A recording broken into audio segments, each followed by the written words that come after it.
My name is Rachel. I'm 36, and for as long as I can remember, I've been the family's cautionary tale. Every holiday, the whispers circled. She couldn't keep a man. She made the wrong choices. Now look at her. I thought I could endure it until one Christmas Eve, when my brother mocked me in front of everyone for being a single mom, and they all laughed. What none of them expected was how that night would end. Something happened that silenced the room, and it changed everything.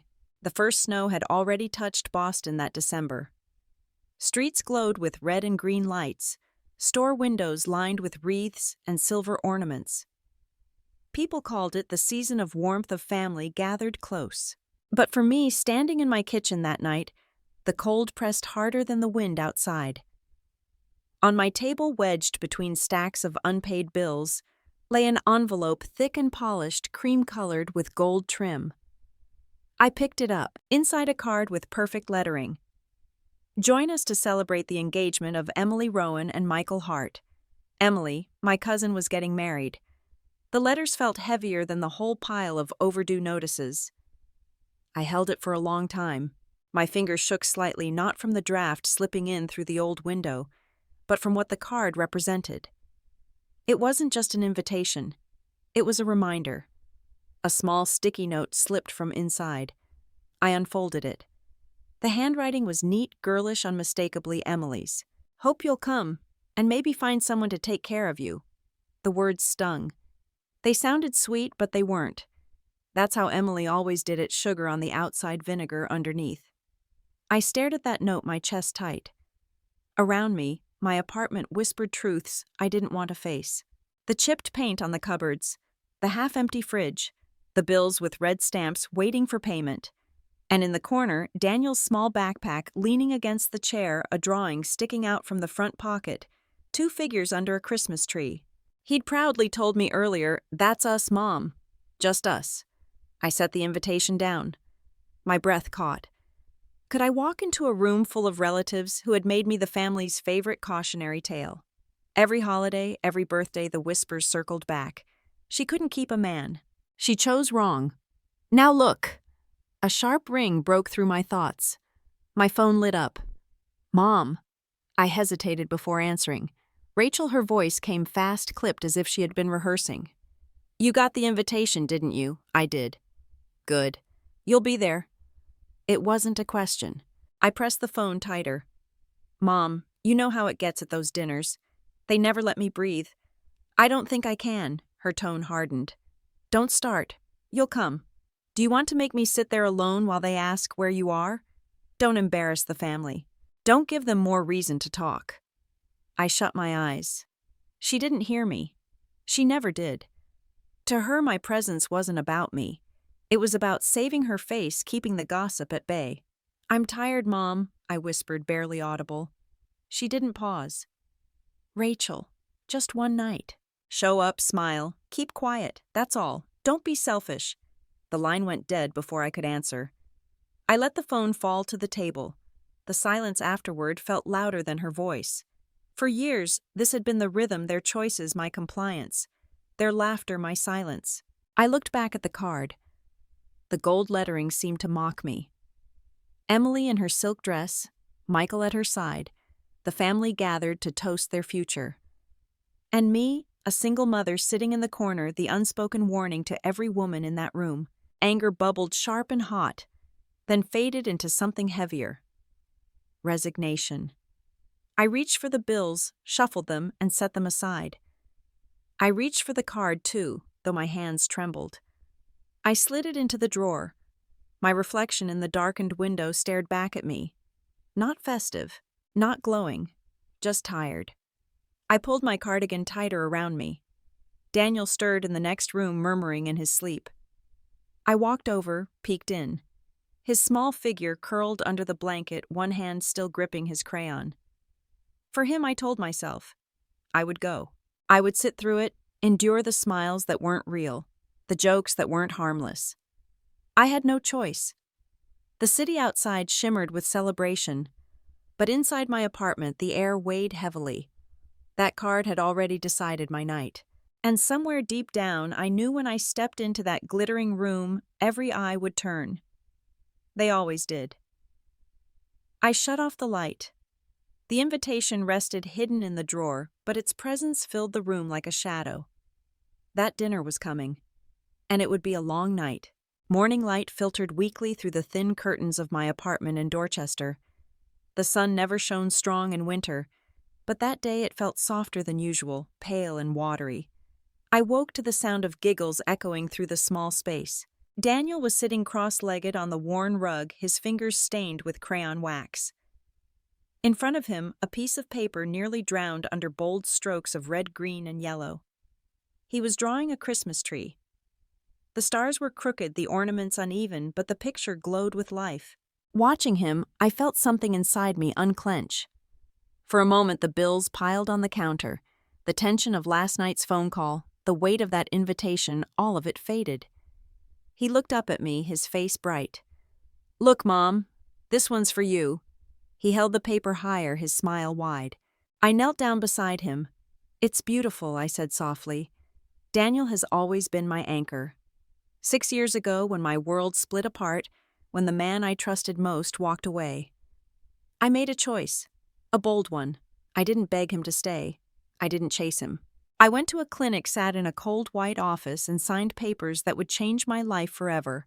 IVF. Artificial insemination. Words most people whisper about. For me, it was a declaration: I will not let my life be defined by someone else. When people heard, they called me reckless. They said no woman chooses that unless she's desperate. But I wasn't desperate. I wanted a child. I wanted someone to love fully without conditions, someone who would never question if I was enough. And I got Daniel, my greatest gift. But the road after that choice, it was nothing like the neat glowing pictures in parenting magazines.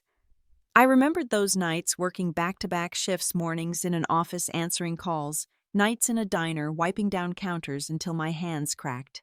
I'd walk home through icy streets, my feet aching, clutching takeout boxes for dinner. The rent swallowed most of my paycheck. The rest vanished into diapers, formula, bus fare, and always the whispers. On the stairwell of my apartment, I overheard 2 neighbors murmuring as I passed with Daniel in my arms. "Poor kid," one of them said, shaking her head. "No father figure." She should have thought twice. At my old office, when I asked to leave early to pick Daniel up from daycare, my manager barely looked at me. "Single moms never last long here," he muttered, more to himself than to me. My coworkers smiled politely, but their eyes said what their mouths didn't: "She's baggage." The words stuck. Not loud, not shouted, just sharp whispers cutting again and again until even silence felt heavy. Even my family wasn't kind. They didn't see courage in what I had done. They saw scandal, a stain. Every Thanksgiving, every Christmas, someone would comment half under their breath, "What a shame she couldn't make it work." What kind of example is that for a child? Sometimes I pretended not to hear. Sometimes I smiled so tight my jaw ached. And sometimes, when the house was quiet and Daniel was asleep, I asked myself, am I enough? Can I really carry all this on my own? But then Daniel's laugh would break the silence, and the doubts for a while would disappear. That morning he pressed the paper into my hands. 2 figures stood beneath the crooked Christmas tree. One tall, one small, hand in hand. "This is us," he said proudly. "Me and you." I swallowed hard. On the page there was no absence, no missing figure, no shadow of judgment. Just me and him together exactly as he saw us. In his eyes, I wasn't a cautionary tale. I wasn't a woman abandoned or used. I wasn't a headline or a whisper. I was his whole world. I pulled him close, breathing in the faint scent of milk still clinging to his hair. His little arms wrapped around my neck without hesitation. For a moment, I felt steady. For a moment, I knew every sacrifice, every bruise left by society's words had led to this boy in my arms. My choice. My victory. But as I looked past him to the drawer where the invitation lay hidden, I knew peace wouldn't last. In just a few days, under chandeliers and champagne glasses, those whispers would return louder, sharper, crueler. And this time Daniel would be old enough to understand. Old enough to see his mother turned into the evening's punchline.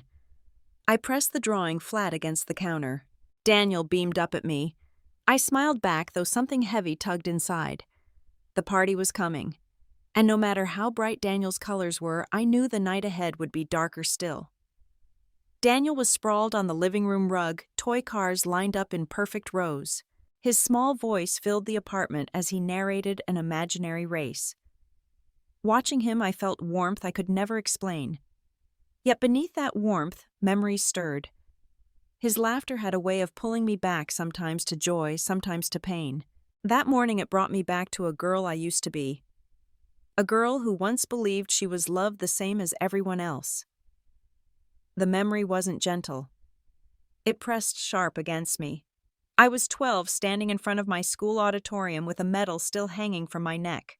I had just won first place in a statewide speech competition. Teachers clapped my back, telling me how proud they were. I remember clutching that medal all the way home, eager to show Mom, eager to feel her arms wrap around me. When I pushed the door open, the living room was already crowded. Ethan sat in the middle, taller than me, even then holding up a certificate most valuable player.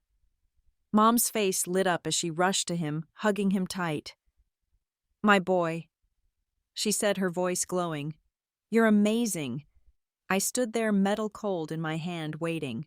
She glanced at me once, offered a small smile, then turned back to Ethan. "Let's put your certificate on the fridge." No one asked about my medal. That was the first time I understood what it felt like to vanish in your own home. From then on, it became a pattern. Whenever Ethan stumbled, Mom covered for him. "He's just young. Boys will be boys."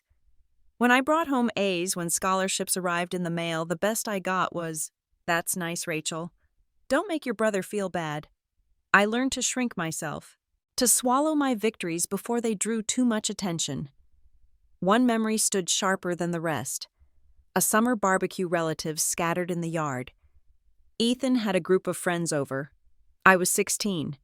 I remember the way he smirked when I walked past. "Rachel's never getting married," he said loudly. "Who'd want someone like her?" The boys laughed. Heat crawled up my neck. I turned toward Mom, begging with my eyes. She had heard it. I knew she had. For a split second, I thought she'd step in and tell him to stop. But she didn't. She smiled tightly as if embarrassed by the scene, then changed the subject. "Who wants more lemonade?" That moment carved something deep inside me. Ethan's words stung, but Mom's silence cut deeper. It told me I wasn't worth defending. And it wasn't just big moments. I remembered birthdays too. Mine quiet with a small cake bought last minute, while Ethan's parties spilled over with balloons, cousins, and gifts stacked high. I told myself it didn't matter, but each year I felt myself grow smaller, erased in my own house. Sitting in my apartment years later, I ran my fingers along Daniel's drawing still pinned to the fridge. 2 stick figures under a crooked Christmas tree. In his eyes, I was the main character. Not invisible, not secondary. I swallowed hard. I promised myself right then that Daniel would never feel what I had felt. He would never stand in his own kitchen holding proof of his worth and watch someone else get the applause.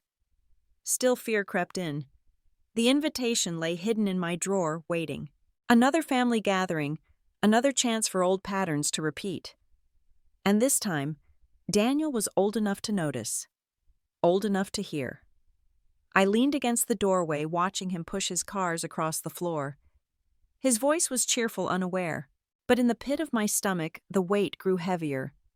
Because no matter how much I had tried to escape, one truth lingered in that family: I had never been seen. And I wasn't sure what would happen when Daniel stepped into that world with me. The memory of Mom's silence followed me like a shadow. And the thought of Daniel facing it too, that terrified me more than any whisper or laugh.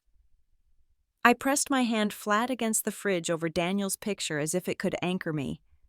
The past was already reaching forward, and soon it would catch us both. The office was nearly empty when the fluorescent lights buzzed low and steady. It was close to 9. The city outside had already folded into holiday windows and laughter. I sat under that cold light, hunched over a screen, numbers blurring into one another. During the day, I handled schedules and invoices at a small company. At night, I picked up freelance design jobs to keep the rent paid. Every extra dollar had a destination: rent, after-school care, groceries, the heating bill that never seemed to shrink. Most nights I told myself it was worth it. Some nights I wondered if I was working to live or living to work. The pressure wasn't only hours and money. It was the way people looked at me when I asked to leave early for a doctor's appointment or to pick Daniel up. I remember one meeting in particular, the conference room packed, stale coffee in the air. I murmured to my supervisor, "I need to slip out a little early. My son's sick." The man across from me, loud about his weekend overtime, smirked and let his voice carry. "Single moms never last long here. Always an excuse." A few people chuckled. Heat rose in my neck. I fixed my eyes on my notepad and pretended to take notes while my hands trembled. The room felt smaller then, like the walls were moving in. I could have spoken up. I had every right. But I had learned early that silence is sometimes survival. Saying nothing keeps the job. Saying everything can cost you the next paycheck. That night when Daniel finally slept, I opened my laptop to the second shift. The freelance work waited. My eyes burned, but I pushed through. Just as I was about to close the last file, a new subject line lit up my inbox. "We need more commitment." 4 small words. No thanks for the overtime. No nod to the nights I'd worked through fever and cold. Just a blunt line that said what I'd known: no matter how hard I tried, it would never be enough in their eyes. Their shorthand for me was already written: the single mom, the liability they muttered about in elevators, the one whose life was assumed unstable. My chest tightened. I set the laptop down and let the silence in my tiny kitchen swallow me. Tears came before I could stop them, hot and sudden, blotting the wooden table. That email did what 100 whispers had only threatened to do. It made me doubt the fight I'd been carrying. A moment later, light feet padded down the hall. Daniel came in, hair sticking up, clutching a piece of paper. "Mom," he yawned, voice small, "I made this at school." He unfolded the page and thrust it at me. A crooked house, a Christmas tree, 2 stick figures holding hands. "It's us," he said. "I told my teacher I don't need a big family. Just you. Because you're enough." Something in me steadied when I heard him. I pulled him into my lap and kissed the top of his head. The email, the smirks, the meeting, they all rushed back, but his words wrapped around them and made the pile feel lighter for a second. When he drifted back to sleep, I went to the kitchen and stared at the stack of envelopes on the counter: rent, utilities, a medical bill, and on top of them the invitation. Cream card stock, gold letters. Celebrate the engagement of Emily Rowan and Michael Hart. I ran my thumb over the embossed edge.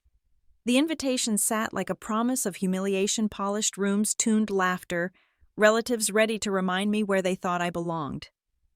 I thought about the comment in the conference room, the manager's email.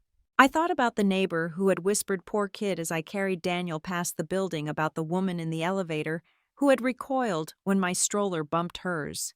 Those small moments had become a chorus society's quiet condemnation, so that even when I tried to hold my head up, their voices followed. I pressed the invitation flat against the counter. For all the fights I'd won, another missed deadline, made up for another shift, covered the ledger, never balanced. At work, I was efficient, reliable, the quiet person who kept things moving. To some, I was a product to be assessed for risk. My late nights and extra shifts readied me for survival, but they did not change the shorthand in people's heads. I thought of the upcoming dinner and the possibility of being the family spectacle all over again. In the office, leaving to tend a sick child could be framed as less committed. At home, the same absence would be restaged as proof of failure. The same choice turned into 2 different verdicts depending on which crowd watched. The clock ticked past midnight. Snow fell in a slow, steady hush beyond the window. I gripped the invitation until my knuckles whitened. The weight of work. The predictable prejudice at the office. The family's thinly veiled scorn, layered one on top of the other, felt like a pressure cooker. Something in me whispered that this wouldn't be just another night to bear. It would be a breaking point. The question wasn't whether I could survive their coldness, I'd done that, but whether I could keep teaching Daniel that endurance was the only lesson. For him, for all the nights and the small, steady wins, I needed to decide whether to let their whispers write the ending or to keep writing my own. Christmas Eve had dressed Boston in gold. Beacon Hill glowed under strings of lights. Couples walking arm in arm, their laughter spilling across the cobblestone streets. My breath came out in white clouds as I gripped Daniel's hand tighter. His small fingers curled into mine, warm and trusting. When we stepped through the heavy oak doors of the restaurant, it was like stepping into another world, one drenched in chandeliers and polished silver, where everything sparkled except for me. Emily stood near the center like she owned the room. Her red silk gown shimmered, clinging perfectly to her frame. Her smile stretched wide, though her eyes stayed cold. Ethan, in his deep navy suit, hovered close by a glass of wine in one hand and that smug tilt to his mouth that I knew too well. I smoothed my dress, a navy thing I'd owned for years, pressed carefully the night before.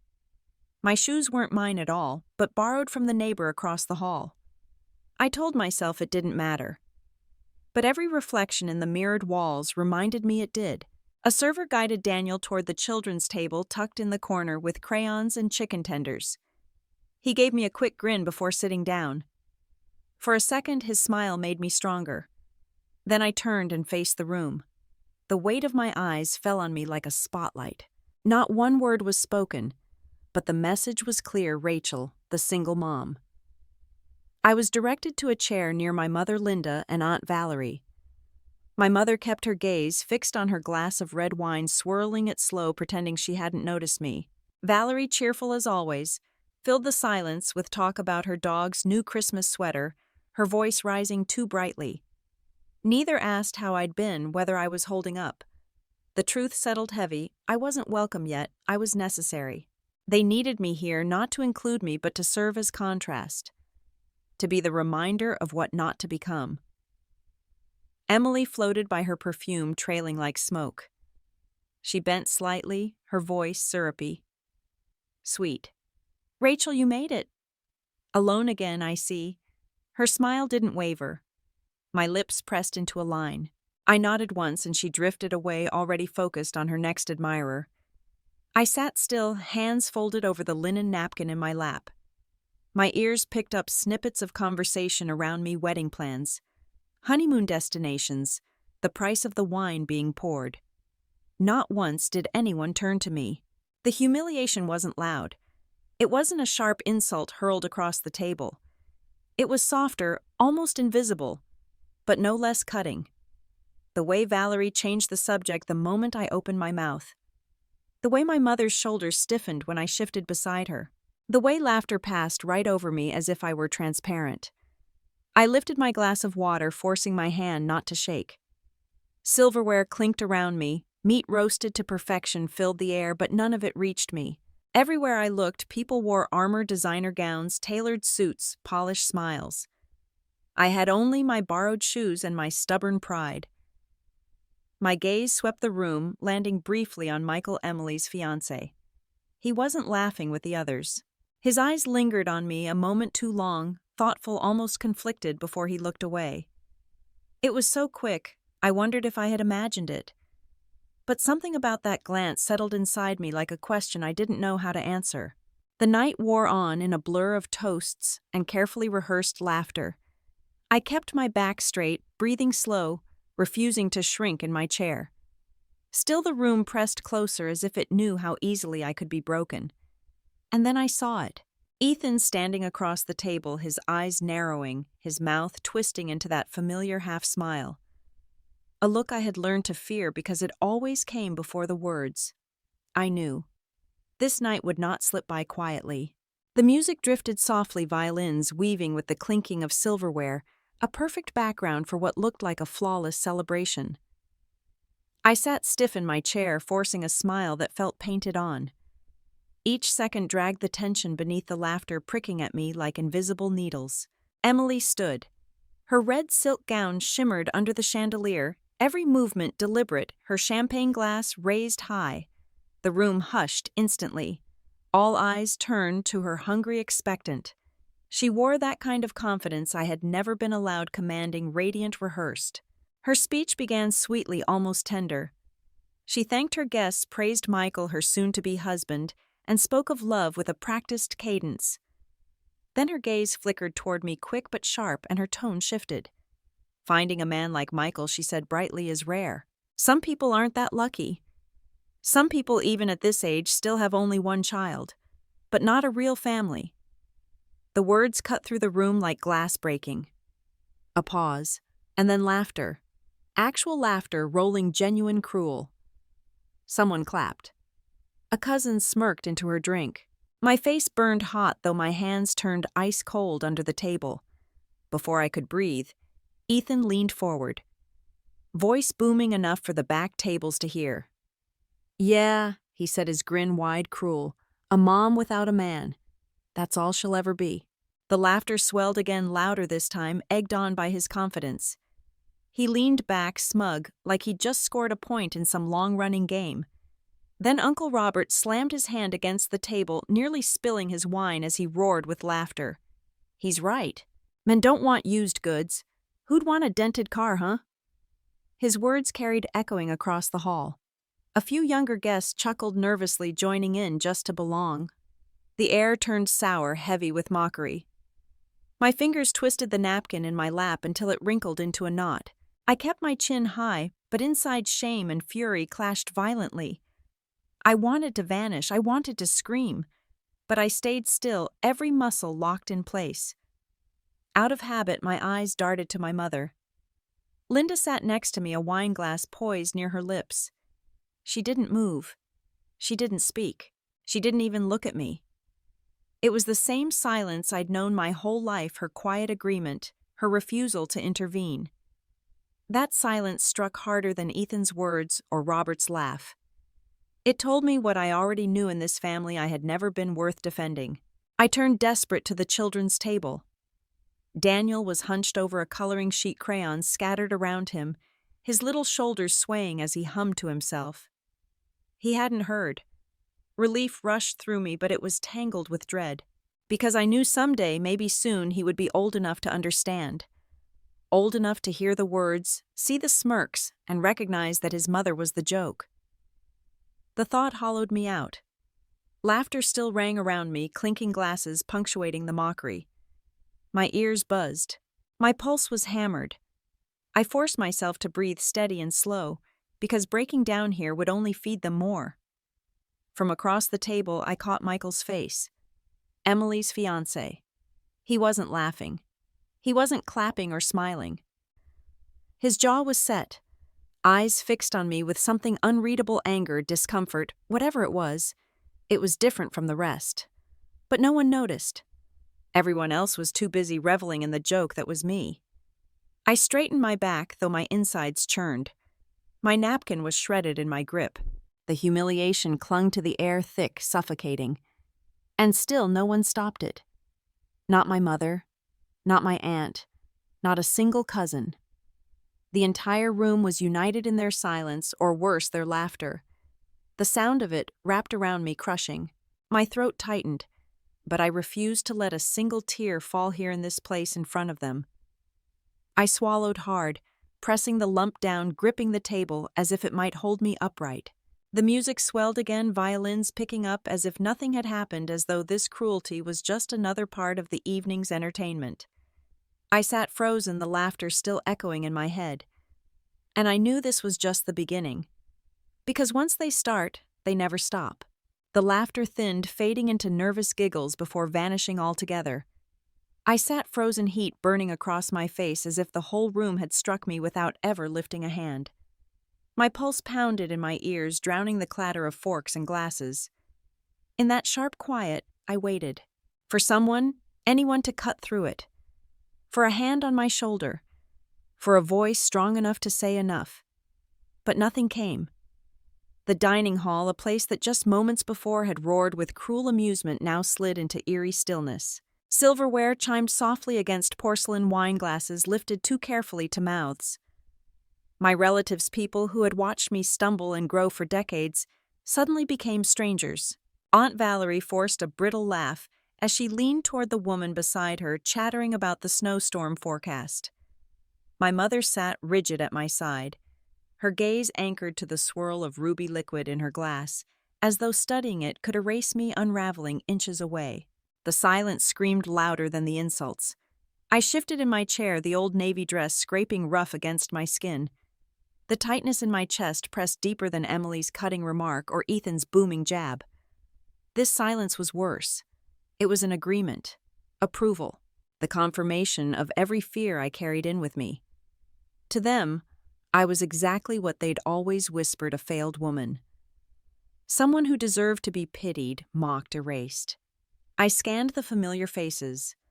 My cousin Mark twisted his napkin into a rope, refusing to glance my way. Valerie's brittle laugh lifted higher force, trying too hard to sound casual.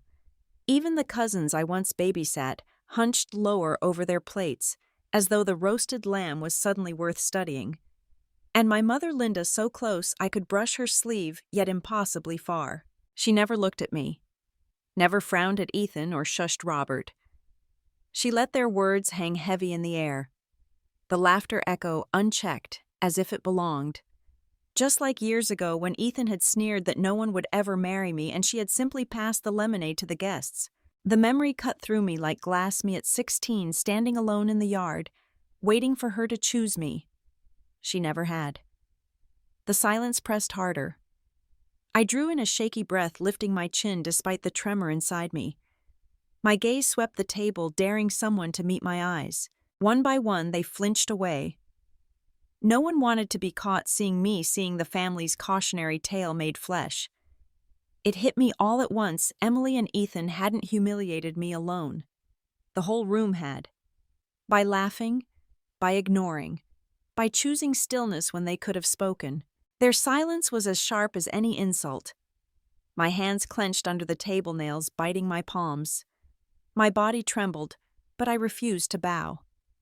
At the children's table, Daniel bent over his coloring sheet, tongue poking out as he pressed hard strokes of green crayon into paper. His shoulders swayed gently with the rhythm of his humming his world, safe and small. Relief flooded me that he hadn't heard. But the thought of him one day old enough to catch every word, to understand every smirk, it nearly split me open. For him, I swallowed the ache and forced my breath steady. Across the room, a gaze met mine. Michael, Emily's fiancé. He wasn't laughing. He wasn't forcing cheer or staring down his plate. He was watching me. His expression is unreadable, but his eyes are steady, unflinching. For one flicker of a second, I felt less invisible. And then it happened. My body, tense with humiliation, jolted into motion. The scrape of my chair against polished wood startled even me, sharp and sudden in the quiet. Heads lifted, eyes darted toward me. I pressed my palms flat to the table, ready to rise to end this grotesque performance by walking out. The napkin slid from my lap, falling in a crumpled heap to the floor. But before I could push further, Emily's voice sliced the air, syrupy sweet but edged with steel. "Rachel, don't be dramatic. Sit down. Let's not spoil the evening." A ripple of brittle laughter followed, weak but enough. My chest tightened, fury and shame colliding in a storm I couldn't release. Slowly, stiffly, I sank back into the chair. The wooden legs groaned as if mocking me. I bent, picked up the napkin with hands that shook, and laid it flat across my lap. My breath came shallow, burning, but I forced my face still. The laughter that followed wasn't triumphant. I was nervous, forced, a cover. And through it all, Michael's gaze remained on me, steady as stone. I clenched my fists beneath the linen. Not tonight. Not yet. The chatter resumed in thin threads, brittle conversations stitching themselves across the table as if nothing had happened. But the silence had already spoken louder than words. Daniel's humming drifted across the room again, fragile but grounding. I let it anchor me, though. Every part of me screamed to flee. And in that silence I had never felt smaller. But deep down in the faintest spark, I knew something had shifted. Not for them, for me. The party carried on, but to me every sound was unbearable. The clink of silverware, the bursts of small talk, the hollow laughter, it all drilled into my head. I sat rigid, face frozen, while inside I was splintering apart. The chandeliers glowed over crystal glasses and roasted lamb, but none of it was beautiful. It was a stage, and I was the unwilling act. I felt it the way conversations dipped when I moved the glances that darted away too quickly. They didn't need to speak. Their silence was heavier than insults. In their minds, I was already cast the single mother who didn't belong. Something snapped. I shoved my chair back. The scrape rang louder than I meant, cutting through the chatter. My hands shook as I pushed up the napkins, sliding to the floor. I was finished. I couldn't sit here another second pretending not to hear the whispers or see the smirks. My blood pounded, my vision blurred at the edges. The thought screamed, I will leave. I'll take Daniel and never come back. I pictured it, his small hand in mine, the night air rushing over us as we disappeared into the city. Freedom. But then another picture rose, just as sharp, their smug whispers after I left. See? She cracked. Exactly what we said. I could almost hear them rehearsing that line, already ready to repeat it at future dinners, weddings, christenings. My absence would be their favorite story, told and retold. Rachel couldn't handle it. Rachel walked out. My fists tightened. My throat closed. I hated that they had this power to make me second-guess every move. I turned my head almost unwillingly toward the children's table. Daniel was bent over his crayons, head low, tongue poking out in concentration. Then he looked up. His face lit up as he waved a paper high. Mom. Look, from across the room, I saw it clearly, two stick figures beneath a crooked Christmas tree holding hands. Me and him. The air left my lungs. In his world, I wasn't a failure. I wasn't a joke. I was everything. His whole universe drawn in crayon. My knees buckled. The choice that seconds ago had felt simple, leaving now weighed like stone. If I walked out, Daniel would carry that memory. His mother storming away was beaten. I couldn't let that be the story he remembered. Slowly I lowered back into the chair. The wooden legs groaned as if in protest. I bent, picked up the napkin with unsteady hands and smoothed it flat on my lap. Around me, conversation trickled back, but thinner now, brittle. A cousin laughed too loudly at some joke, but the sound fell flat. They had seen me stand. They had seen me sit. And though they thought it meant defeat, I knew better. Sitting down didn't surrender. It was a strategy. Daniel was still smiling, his joy untouched by the ugliness swirling around us. I forced a smile in return, though every part of me screamed to flee. Inside, a storm raged, but something stronger held me there, pride. Not the shallow pride they mocked, but the kind that refuses to give them the satisfaction of watching you run. I reached for my glass, lifting it steady despite the tremor in my hand. A server passed by, and I caught the flicker of his glance, hesitant, almost sympathetic, before he moved on. Even strangers could feel the crack in this room, the wrongness in the air. The table's noise swelled again, thinner this time, as though they'd sensed the shift, but didn't know what to do with it. I sat motionless, fists tight beneath the linen. I whispered so low no one else could hear, "Not tonight." "You won't win tonight." Glasses clinked. Someone toasted to love and family. My mother laughed too loudly. The party spun on glittering and false. But I stayed. Leaving would have been easy. Staying was harder. And I chose harder for Daniel, for myself, for every time they tried to erase me. I looked again at his drawing, his stick figure smile beaming from the page. That was my anchor. Proof I wasn't what they said. I lifted my chin. My pulse still hammered, but my gaze was steady. The night wasn't over. Something was coming. Something that would change everything. The air inside that room was thick, suffocating. I sat frozen in my chair, hands trembling just slightly beneath the white linen tablecloth.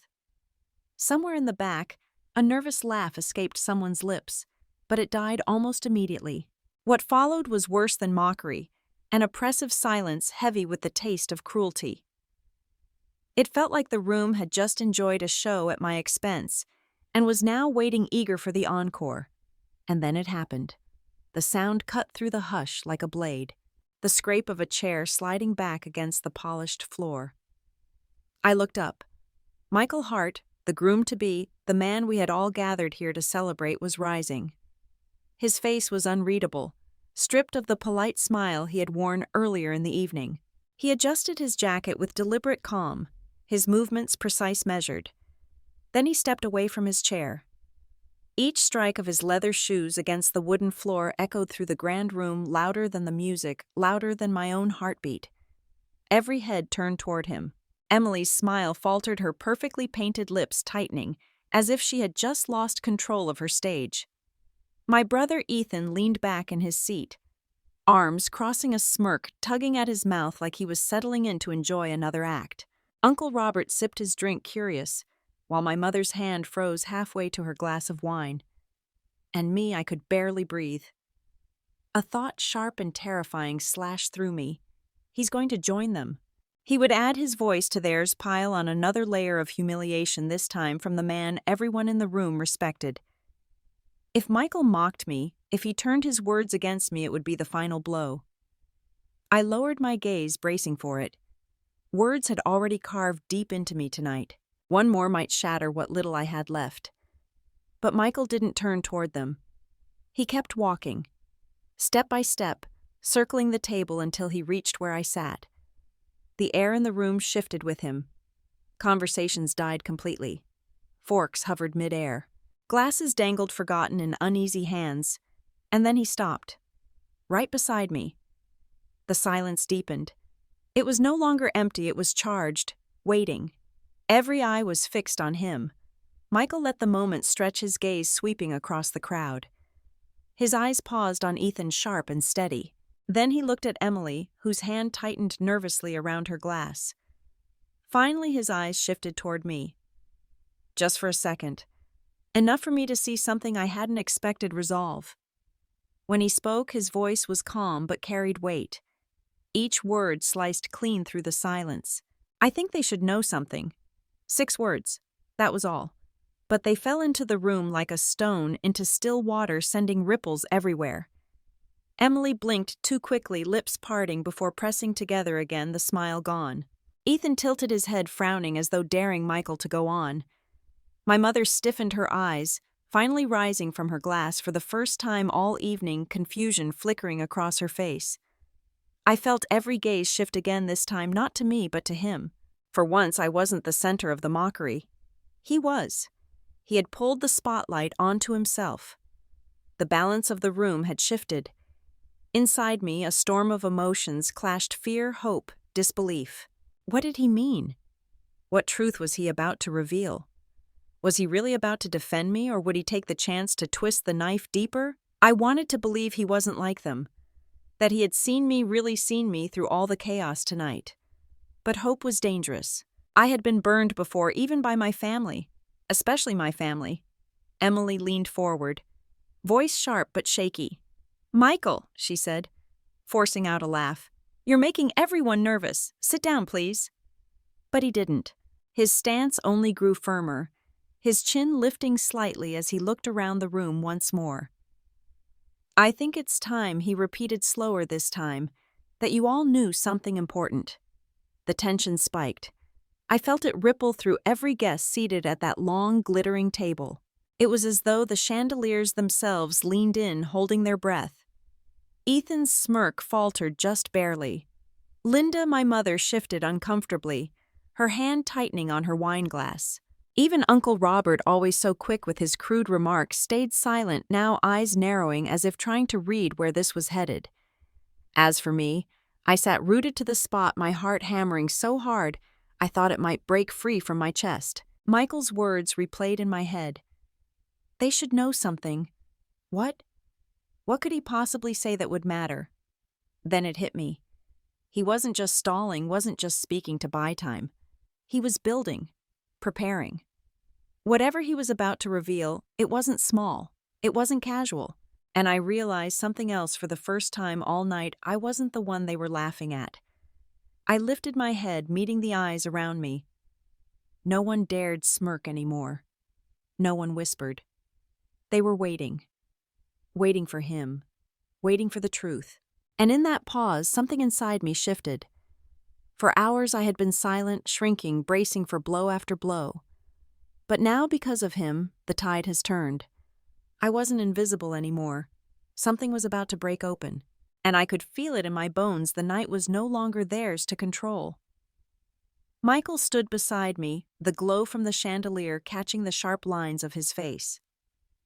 Just minutes earlier, this room had been roaring with laughter at my expense. Now it was silent, thick like a courtroom, waiting for the verdict. Every eye followed him.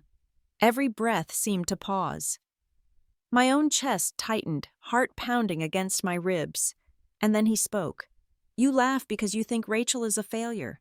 You think she's a woman who lost her way. But there's something none of you know." His voice was steady, deliberate. He didn't rush. He looked from face to face, Ethan lounging with his smirk, Emily gripping her glass too tightly, Uncle Robert leaning forward as if for gossip, and finally my mother who froze mid-sip. 3 years ago, Michael continued, I lost my job at the tech firm. One day, I was on top of the world, the next I was nothing. Weeks passed and I barely left my apartment. I shut everyone out. I stopped taking care of myself. I ignored every call. Emily told me to man up. Ethan called me weak. Robert laughed right in my face. Gasps rippled through the room, soft but audible. Emily's painted smile cracked. Ethan's arms tightened over his chest. Robert shifted his cheeks, coloring. But there was one person who didn't turn her back on me, Michael said. And then he turned. Toward me. Rachel. The air seemed to vanish. I sat frozen, stunned, my mind spinning as he went on. She came to check on me every week. She fixed my resume when I couldn't bring myself to open my laptop. She sent emails to her friends, to old colleagues, trying to find me a way back. When my sister needed surgery and I had to attend an interview, Rachel offered to watch my niece so I could go. She didn't brag. She didn't ask for thanks. She just showed up again and again when everyone else walked away. The weight of his words pressed down on the room. I saw Emily's face pale, her lips tightening into a thin line. Ethan's smirk had slipped completely, his jaw set hard. Even my mother's glass trembled slightly in her hand. Inside, I could barely breathe. My chest ached, not from shame this time, but from the shock of hearing my truth spoken out loud by someone else. For years, I had carried those quiet acts of kindness alone, tucked away as things that didn't matter. Now they were being laid bare for all to see. Michael straightened his shoulders and faced them all. His voice rose strong enough to fill every corner of that glittering hall. You call her used goods. You call her weak. Look again. The strongest person in this room isn't Emily in her red silk dress. It isn't Ethan in his expensive suit. It's Rachel.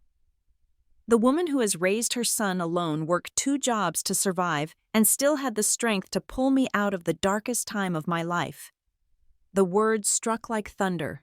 A spoon clattered against a plate somewhere in the back, the sharp sound jolting the silence. No one laughed now. No one whispered. Emily's eyes darted around, desperate for someone to rescue her.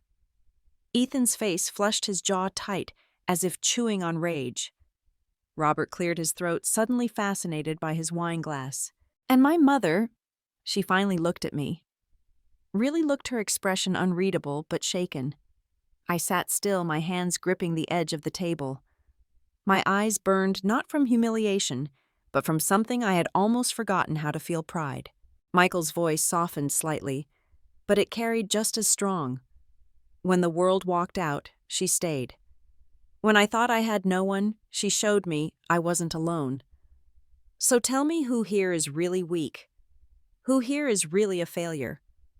The silence after that was absolute. Heavy, complete. I could feel the shift, see it in the faces around me. They no longer saw me as the punchline. They no longer had the comfort of their lies. Michael had pulled back the curtain, and what stood exposed was their own cruelty, their own hypocrisy. My throat tightened, tears threatening, but I forced myself to hold steady. I wouldn't cry here, not in front of them. Not tonight. The room was frozen, but inside me something moved. Something lifted.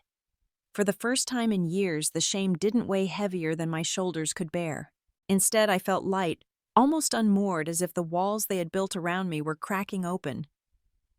I glanced at Daniel across the room. He was still at the children's table, crayons scattered around him, blissfully unaware of the storm breaking around us. But one day he would know this story, and when he did, it would not be the story of a woman defeated. It would be the story of a woman who had endured and was finally seen. The chandeliers gleamed overhead, but the glitter no longer mocked me.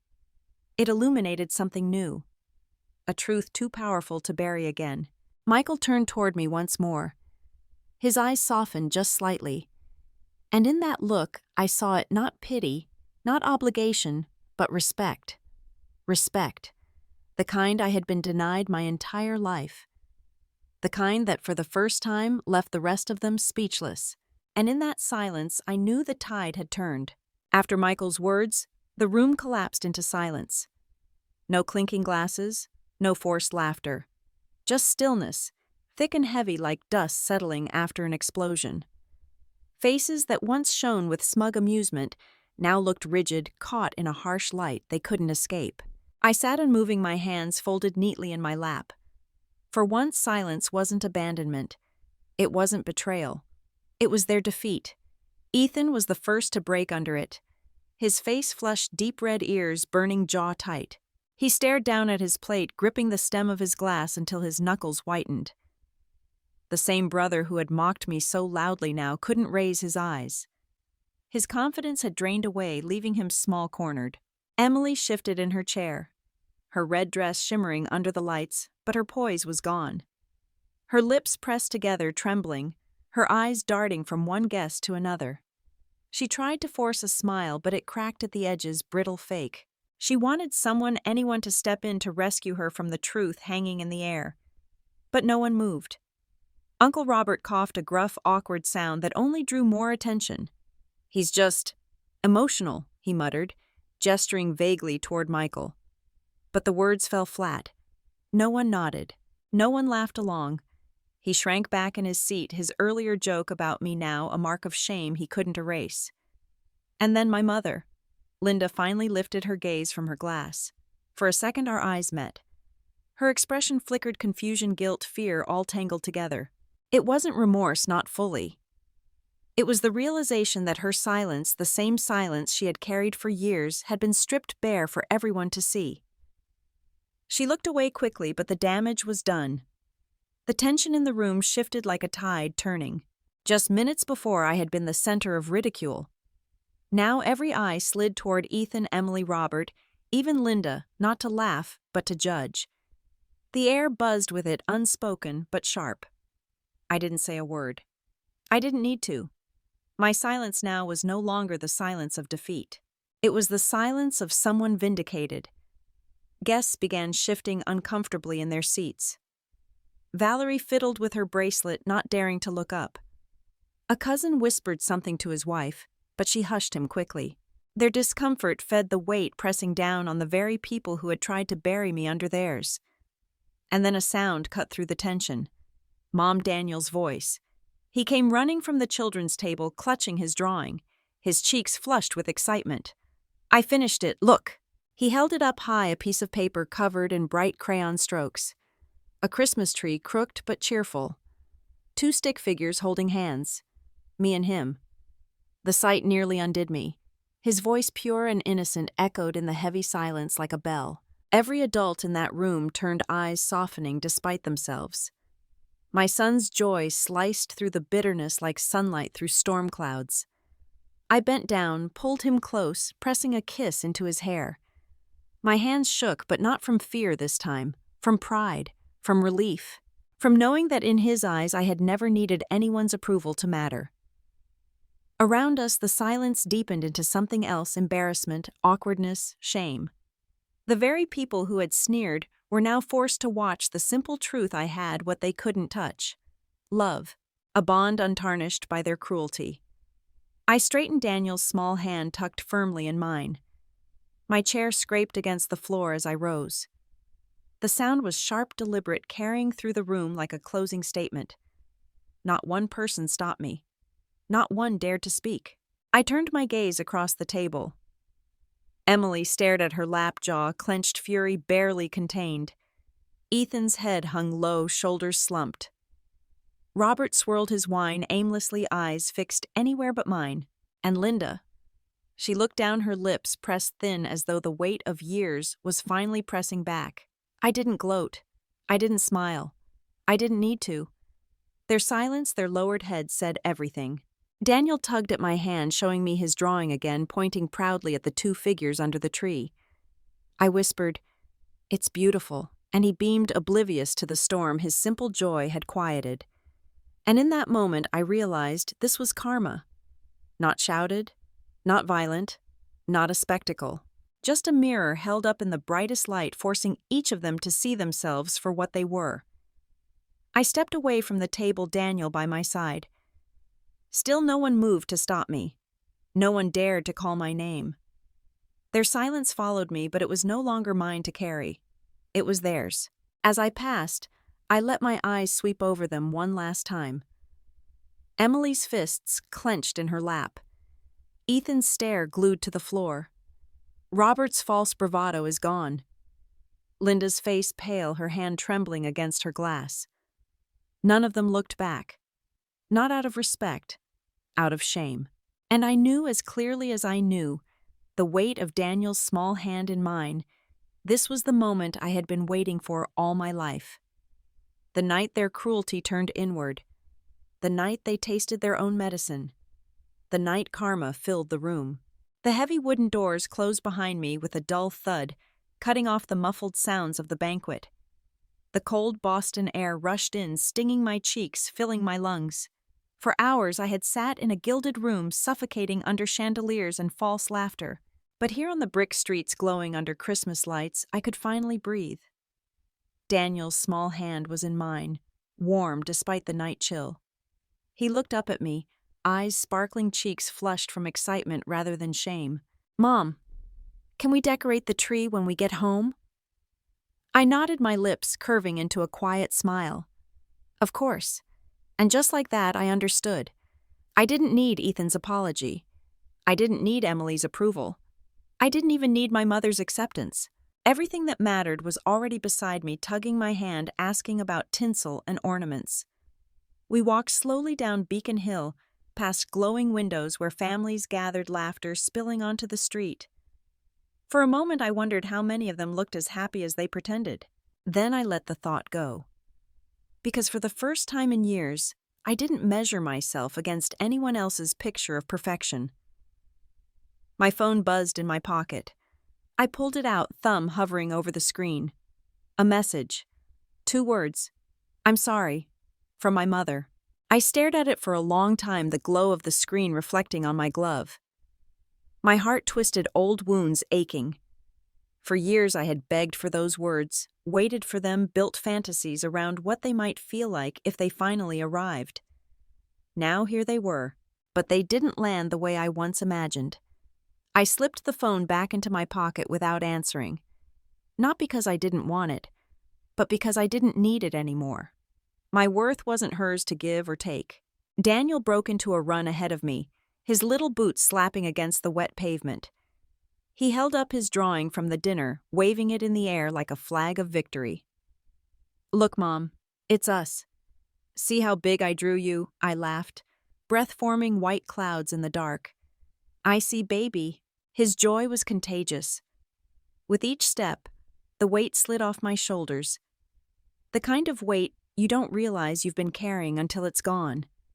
Inside that banquet hall, I had been the family's scapegoat, the joke whispered under wine-soaked breaths. Out here, I was just me. A woman. A mother. Someone who had survived everything they threw at me and was still standing tall. The contradiction hit me with clarity. For years I thought survival meant enduring their cruelty, staying silent, swallowing every insult. But tonight showed me survival was something else entirely. Survival was leaving the table with dignity still intact. Survival was walking away without bowing my head. We stopped at a corner where a street musician played a soft carol on his saxophone. Daniel swayed to the music, clutching my hand. I watched him, my chest tightening with gratitude. His existence was proof that I had already won long before this night. In that grand room, they had tried to strip me down to nothing more than a single mother used, unwanted, forgotten. But here on the open street, I knew the truth. I wasn't defined by their whispers. I was defined by the boy laughing beside me, by the choices I had made, by the resilience that had kept me moving when no one else believed I could. The message from my mother still lingered in my pocket, but I realized the apology wasn't about me at all.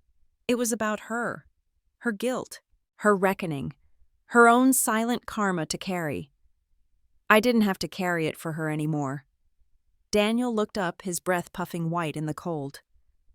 "Mom, are you happy?" The question caught me.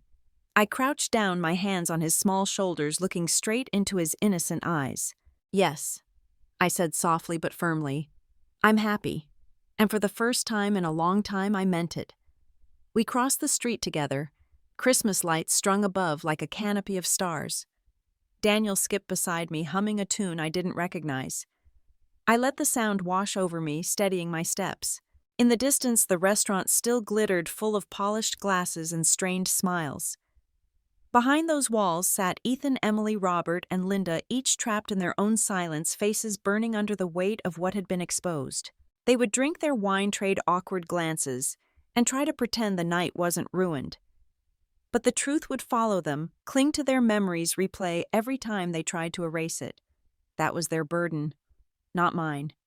Mine was here now, walking freely under the open sky. At the end of the block, Daniel raised his drawing again, waving it proudly. Two stick figures under a crooked Christmas tree, hands joined. Crude, messy, imperfect, but more honest than any of the polished images back in that banquet hall. In his eyes, I was not a failure. I was not a cautionary tale. I was everything, and that was enough. As we turned toward home, a calm certainty settled in me. The story wasn't about them anymore. It never really was. The story was about me choosing, enduring, surviving, and finally walking away with my head high. I smiled, pulling Daniel closer as the cold bit harder. For once, the night didn't feel bitter. It felt alive. Tonight, I didn't just leave a room. I claimed my freedom. If you've ever been laughed at, belittled, or dismissed for living life your way, remember this: you are not used goods. You are strong. You are valuable. And you deserve to be seen. Never let anyone else write your story. Walk out, hold your head